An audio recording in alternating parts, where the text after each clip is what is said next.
Good morning. आप लोगों ने दानवीर कर्ण के बारे में तो सुना ही होगा, है ना? कि जो उनके यहाँ पर कोई भी याचक आता था तो वो अभी अपने याचक को कभी ही खाली हाथ नहीं लौटाते थे। तो क्या अभी भी ऐसे कुछ लोग होते हैं? हाँ या ना? यस, होते हैं। जैसे आप एग्ज़ाम्पल ले लीजिए पेड़ का, है ना? वो भी वैसे ही होते हैं, हम जो भी चीज़ उन्हें माँगते हैं, वो हमें उनसे मिलती है। चलिए, उन्हीं के बारे में एक स्टोरी है। एक पेड़ था और एक था छोटा लड़का।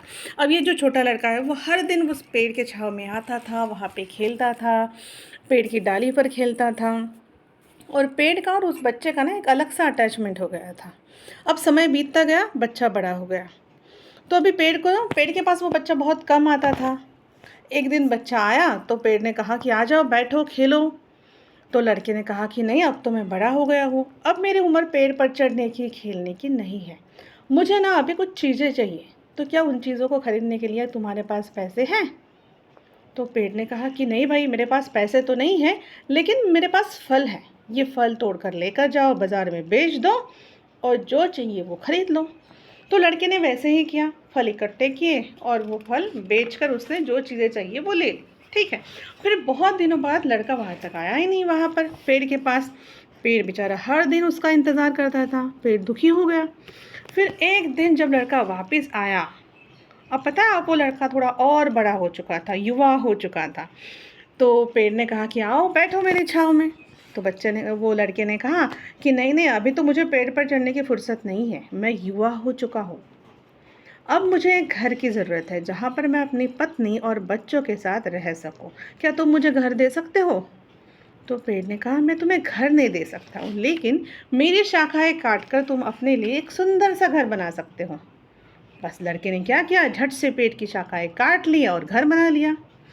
फिर कुछ दिन में बीत गए, फिर वो लड़का वापस ही नहीं आया। लेकिन पेड़ जो है वो हर दिन उसकी राह देखता। अब बहुत दिनों के बाद, मतलब बहुत सालों के बाद, वो लड़का फिर वापस आया। तो पेड़ ने फिर से कहा कि आओ, बैठो मेरी छाँव में, आराम से खेलो। तो लड़के ने कहा, मैं बहुत दुखी हूँ, अभी मेरी उम्र खेलने की नहीं रही है। मुझे ना एक नाव चाहिए जो मुझे 7 समुंदर पार लेकर जा सके और वहाँ पर मैं सारी चीज़ें देखकर घूम कर आना चाहता हूँ। देखो, तो पेड़ ने क्या कहा कि तुम एक काम करो, मेरा तना काट कर उससे एक नाव बना लो। शाखाएँ तो पहले ही कट चुकी थी, अब सिर्फ स्टेम था वो बड़ा वाला। ठीक है। तो पेड़ ने कहा कि मेरा तना काट लो तुम। बस लड़के ने कुछ नहीं सोचा, तना काट दिया, उसकी नाव बनाई और वह समुद्र पार करने चला गया। अब जो पेड़ था ये बिल्कुल खुश नहीं था। ना डालियाँ थी, ना पत्ते थे, ना फूल थे, कुछ नहीं, पूरा तना कट चुका था। तो वो बेचारा फिर भी ना उस लड़के का इंतज़ार करता रहता था। अब बहुत साल बीत गए। फिर लड़का आया पेड़ के पास। अब ना लड़का भी वृद्ध हो चुका था। तो लड़के ने कहा कि लड़के को देखा पेड़ ने, तो पेड़ ने कहा कि मुझे क्षमा करना, अब मेरे पास तुम्हें देने के लिए कुछ भी नहीं है। ठीक है, फल नहीं है, डालियाँ नहीं है, कुछ नहीं है, मैं अभी पूरा कट चुका हूँ, मेरा सिर्फ ठूंठ बचा है।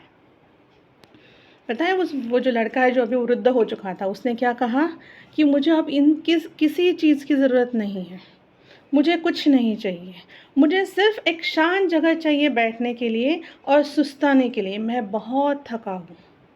तो पेड़ ने क्या कहा, आओ बेटा, मुझ ठूंठ पर बैठो और आराम करो।